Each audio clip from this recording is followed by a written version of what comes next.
What's up guys, I'm Phoenix Master 1 and welcome to my Forma building guide for this month's Hall of Forms featuring Legendary Roy, Ninja Igrene, Bride Lilina, and Cath.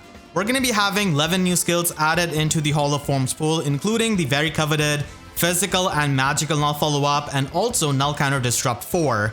So let us begin with Legendary Roy, who's going to be the star of this batch, and he did get a weapon refine and remix already. So his Dragon Bind is a 16 might weapon that does have effective damage against dragon units, and it also has distant counter built in. So that's why he probably didn't have the most insane refine back then, but still honestly I do like it a bit because he does get the special charges out of this weapon, and he also has the Null Guard effect or the half tempo offensive effect. So I've used him quite a lot, more as a Gale Force unit rather than using him as a tank, but he can definitely function as a tank, especially at higher investment and max merges, and he can also get +4 to all of these stats with this weapon. And the main power of his refine and remix definitely comes from his remix with Human Virtue 2. So this allows him to buff up the allies within 2 spaces and himself for +6 attack and speed if there are no beast or dragon allies near him. So that is going to be a pretty good self-buffing tool, and it does go really well with the other effect of this weapon,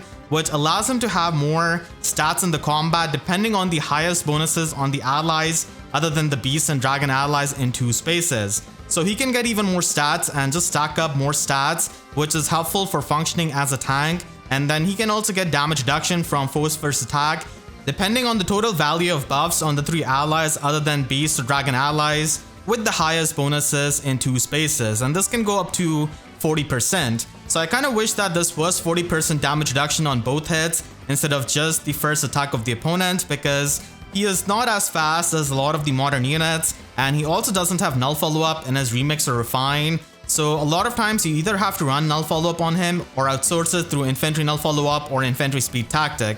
I definitely feel like his weapon refine and remix is not really all that bad, even though it's not the most insane, and I've had a lot of fun using him. But there's a lot of competition as a sword infantry unit clearly. We also have just now Brave Male Robin available, and then Brave Marth is going to be getting his weapon refine next month. So I would only recommend this if you're a big Roy fan and if you're trying to get some premium skills on him and also get a merge on the way, because if you have him as a plus and merge project, then this can definitely save you some orbs, and you can also get premium skills, which is going to be even better.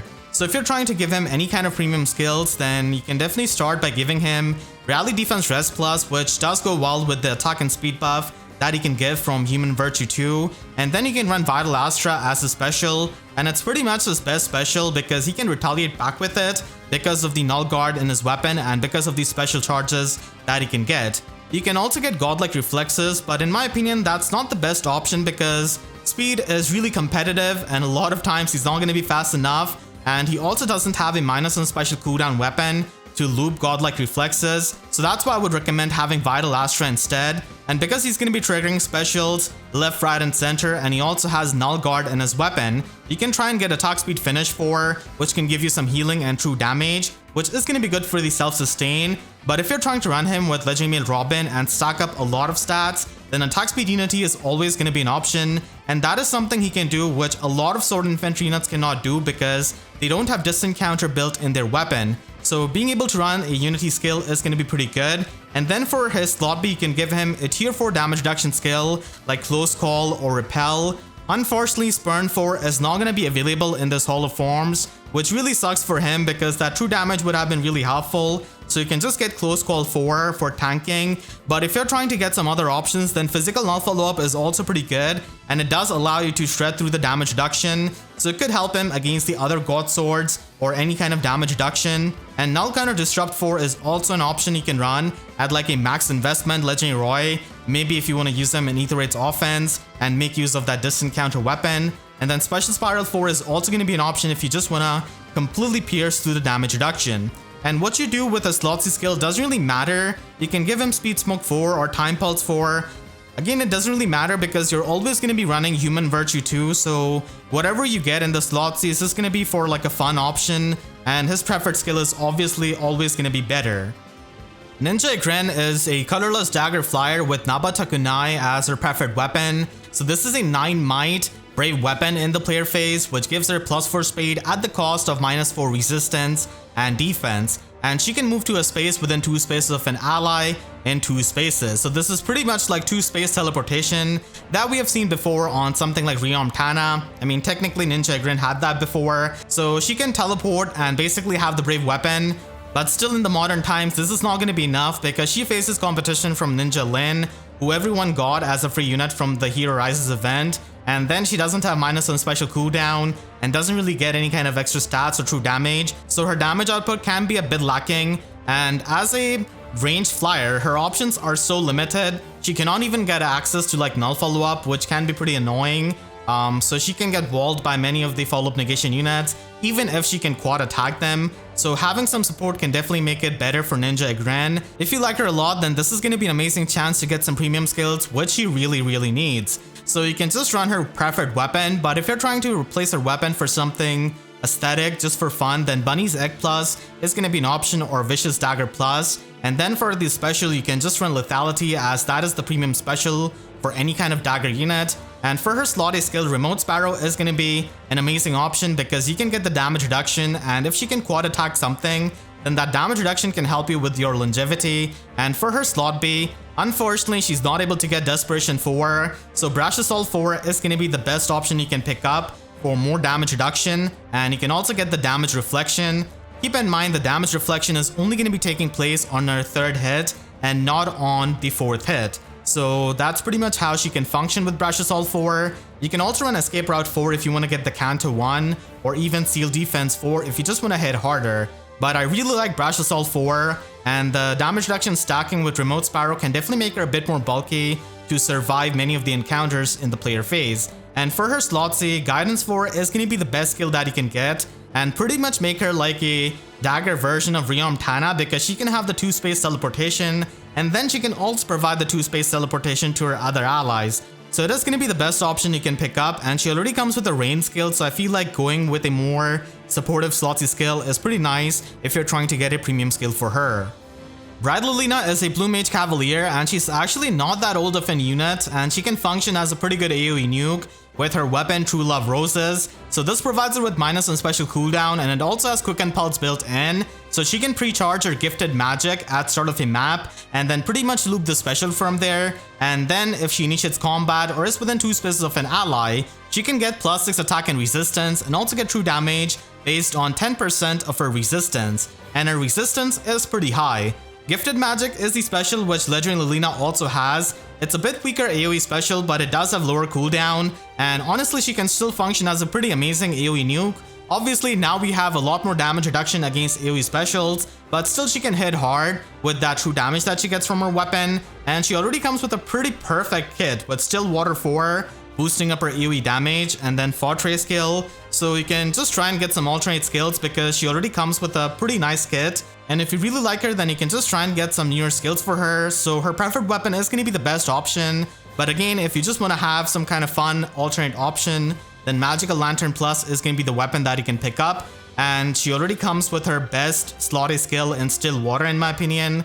So Remote Mirror is going to be the alternate skill that you can pick up. And for her slot B, you can definitely use Sabotage Attack Resistance, because it is a pretty good skill with her high resistance, and it really works well with her best slot A skill, Still Water. So you can debuff the opponent and get the Sabotage status on them to support your allies and also do a lot more damage to them. Otherwise, you can also try and get Sealed Resistance 4 or Chill Attack Resistance. And then for her slot C skill, you can try and get Defense Stress Smoke, as it is a pretty nice option to set up Pathfinder. But Panic Smoke 4 could also be an option, and if you're more of a competitive player and if you want to use her in Ether Raid's defense or Summoner duels, then getting Colorless Feud to bypass Fallen Marias is going to be pretty amazing.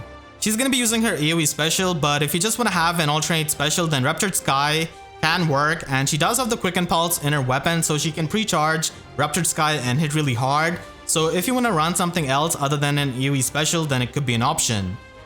Cath is the final unit in this Hall of Forms batch, and she's a Green Dagger infantry unit in the 3-star 4-star pool, so she's a decently popular merge project option.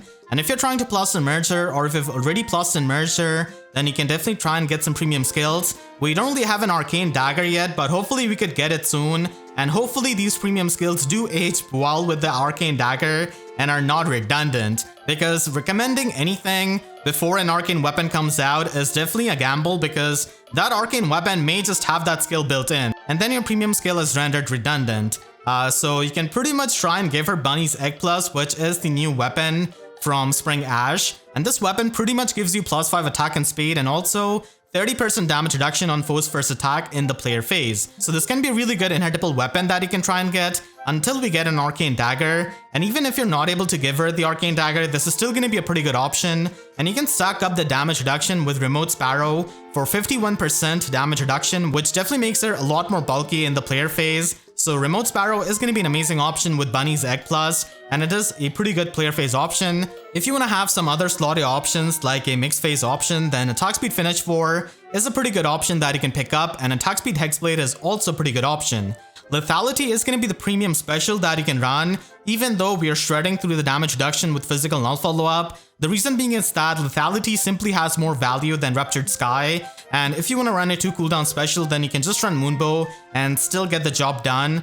While Lethality is a more premium skill and also a higher cooldown special, so getting it is pretty much optimizing your Forma Soul. And for slot B, Physical Null Follow-Up is going to be amazing for the damage reduction shredding and cutting through the damage reduction, and I'm really hoping that this doesn't age badly with the Arcane Dagger, because if the Arcane Dagger has Null Follow-Up built in, like many of the arcane weapons like Arcane Lewin or Arcane Devourer, then Physical Null Follow-Up is going to be kind of redundant. It is mainly going to be there for the damage reduction shredding. So hope that doesn't happen. And then for her slot C, you can run Attack Speed Oath for just more offenses and for the teleportation. You can also run Time Pulse for if you're trying to run a higher cooldown special. That is also a pretty good option that you can run on Cath. If your gut feeling says that we're going to be getting an Arcane Dagger with Null Follow-Up built in, then you can probably try and get some other slot B skill like Special Spiral 4 maybe. But Physical Null Follow-Up not only gives you Null Follow-Up but also damage reduction shredding, which can help you until we get some kind of Arcane Dagger, or if like Arcane Dagger doesn't have Null Follow-Up built in. Next month, we're going to be having a Hall of Forms including the Blazing Sword units, and these are all of the potential candidates, and we do have Legendary Lyn and Legendary Hector as the potential candidates. Red Pool is definitely lacking when it comes to this game, and Colorless is also not the largest. So if I had to narrow down these options, I would have these two batches. So I think that Thief Layla has a pretty good chance because she is the best red unit out of the pool that we have right now. And Fallen Ninian could also happen because they like to put the Divine Code units many times in the Hall of Forms. So she could appear, and then if they are going with Legendary Hector, then he could appear. They can also put Ninja Heath if they want to incentivize you to pull for Arcane Nastrond. And then Kent could also be an option because he's an amazing user of Arcane Devourer, so I think that he could also be an option. And then Farina has appeared in the Limited Ephemera manuals, and again, they like to put many of the Limited Ephemera manual units in the Hall of Forms, so she does have a decent chance because of that. And Legendary Lyn is also a possible option, we just don't know yet. Maybe in the best case scenario, both Legendary Hector and Legendary Lyn are in the Hall of Forms. That would be amazing for the Blazing Sword fans. And I can see Limstella appearing as a Grand Tour Battle option if they just simply do not run a colorless unit. So come back to this video next month to see if I was right or wrong, and I hope you all enjoyed this video. Make sure to share this video with friends if they're trying to build up any of these units from this Hall of Forms. And if you enjoyed, then make sure to leave a like and a comment, helps you tremendously. And if you really enjoyed, you could always support me directly by using super thanks down below or by becoming a YouTube member. And for more Fae videos, make sure to subscribe and hit the notification bell, because YouTube sub boxes are about as functional as Roy's Slotsy skill with Beast and Dragon units. So with that said, I'll see you guys next time. Thank you so much for watching and have a great day.